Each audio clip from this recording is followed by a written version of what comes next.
ഇന്നലത്തെ ഒരു അടിപൊളി ദിവസമായിരുന്നു. ഇന്നലെ വീട്ടിലെല്ലാവരും ഉണ്ടായിരുന്നു. മീൻസ് അമ്മു, അതേപോലെ തന്നെ ഹരി, അവർ ഇന്നലെ ഞങ്ങൾ വിരുന്ന് വിളിച്ചിട്ടുണ്ടായിരുന്നു. അപ്പോൾ പിന്നെ അപ്പച്ചി എല്ലാവരും ഉണ്ടായിരുന്നു. അമ്മു ഹരിയും ശനിയാഴ്ച രാത്രി വന്നതാണ്.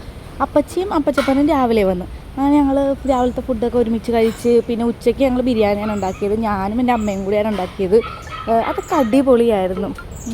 നല്ല ബിരിയാണി ആയിരുന്നു. പിന്നെ എല്ലാവരും കൂടെ കൂടി കുറച്ച് നേരമൊക്കെ വർത്തമാനമൊക്കെ പറഞ്ഞിരുന്ന് ബിരിയാണിയൊക്കെ ഉണ്ടാക്കിയും ഒക്കെ പിടിച്ച് വന്നപ്പോഴേക്കും 1 മണി കഴിഞ്ഞു. 1 മണി കഴിഞ്ഞാണ് ഞങ്ങൾ ഇന്നലെ എല്ലാവരും ഫുഡൊക്കെ കഴിച്ചത്. പിന്നെ എല്ലാവരും കൂടെ വർത്തമാനമൊക്കെ പറഞ്ഞിരുന്ന് കുറച്ച് നേരമൊക്കെ ഒരുമിച്ച് കിടന്ന്, ഞങ്ങൾ പൊതുവെ അങ്ങനെയാണ് കേട്ടോ, എല്ലാവരും കൂടി ഒരുമിച്ച് വർത്തമാനമൊക്കെ പറഞ്ഞിങ്ങനെ കിടന്ന് ഫോണിലൊക്കെ കളിച്ച് അങ്ങനെ കുറേ ടൈം അങ്ങനെ പോയി. എല്ലാവർക്കും ബിരിയാണി ഇഷ്ടപ്പെട്ട്. ഇവൻ്റെ മുഖം കണ്ടു കഴിഞ്ഞാൽ ജാടയാണെന്നൊന്നും വിചാരിക്കട്ടെ, ഇവന് വീഡിയോയിലൊക്കെ വരാൻ ഭയങ്കര ബുദ്ധിമുട്ടാണ്. അതാണ് അവൻ്റെ ഫേസ് അങ്ങനെ ഇരിക്കണത്. അങ്ങനെ വൈകുന്നേരം ആയപ്പോഴേക്കും പിന്നെ എൻ്റെ അമ്മേൻ്റെ വീട്ടിൽ നിന്ന് വന്ന് മാമിയും മാമനും കൂടി വന്നിട്ടുണ്ടായിരുന്നു. അങ്ങനെ അവരുമായിട്ടൊക്കെ കുറേ നേരമൊക്കെ ടൈമൊക്കെ സ്പെൻഡ് ചെയ്ത് പിന്നെ അച്ഛനും അമ്മയും അമ്മൂൻ്റെ അടുക്കൽ പോയി. അവരുടെ അടുക്കൽ പോയിട്ട് അതുവരെ മാമിയും മാമനും ഞങ്ങളുടെ അടുക്കലുണ്ടായിരുന്നു. പിന്നെ ഒരു 7 മണിയൊക്കെ ആയപ്പോഴേക്കും അവരും അങ്ങ് പോയി. കാരണം അമ്മയും അച്ഛനും വരുമ്പോഴേക്കും വൈകുമെന്ന് പറഞ്ഞു. അങ്ങനെ കുറേ നേരം ഞങ്ങളുടെ കൂടെ അവരിരുന്നിട്ട് അവരും അങ്ങ് പോയി.